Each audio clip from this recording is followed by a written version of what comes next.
hi friends welcome my channel इनके நம்ம வீடியோல என்ன பார்க்க போறோம்னா கார்த்திகை தீபம் மினி vlog தான் பார்க்க போறோம் வாங்க பார்க்கலாம் கார்த்திகை தீபத்துக்காக வீடெல்லாம் நல்லா க்ளீன் பண்ணி நல்லா வாஷ் பண்ணி மோப் போட்டு விட்டுட்டு பூஜை ஜாமா குத்து விளக்கு இது எல்லாமே நல்லா வாஷ் பண்ணிட்டு அது எல்லாத்துக்கும் மஞ்சள் குங்குமமும் வச்சிட்டு இருக்கோம் பூஜை ஜாமானுக்கு மஞ்சள் குங்குமம் எல்லாம் வச்சு முடிச்சதும்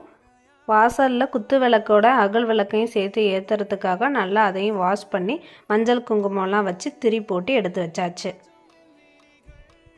அப்படியே ஆஃப்டர்நூன் லஞ்ச் எல்லாம் ப்ரிப்பேர் பண்ணிவிட்டு சாமி ரூமில் பூ வச்சு சாம்பிராணி போட்டு சாமி கும்பிட்டுட்டு சாப்பிட்டு முடித்ததும் நேராக தாத்தா வீட்டுக்கு போயிட்டு ஈவினிங் சாமி கும்பிட்றதுக்காக பொரி கிளறி எடுத்துகிட்டு வந்துட்டோம் ஈவினிங்கும் சாமி கும்பிட்டு முடிச்சுட்டு வாசலில் விளக்கெல்லாம் ஏற்றி முடிச்சுட்டு படிக்கட்டுலையும் விளக்கெல்லாம் ஏற்றியாச்சு இந்த வீடியோ உங்களுக்கு பிடிச்சிருந்துச்சுன்னா நம்ம சேனலை லைக் பண்ணுங்கள் ஷேர் பண்ணுங்கள் இதே போல் நிறைய வீடியோஸ் பார்க்க மறக்காமல் சப்ஸ்கிரைப் பண்ணுங்கள் தேங்க்ஸ் ஃபார் வாட்சிங் தேங்க்யூ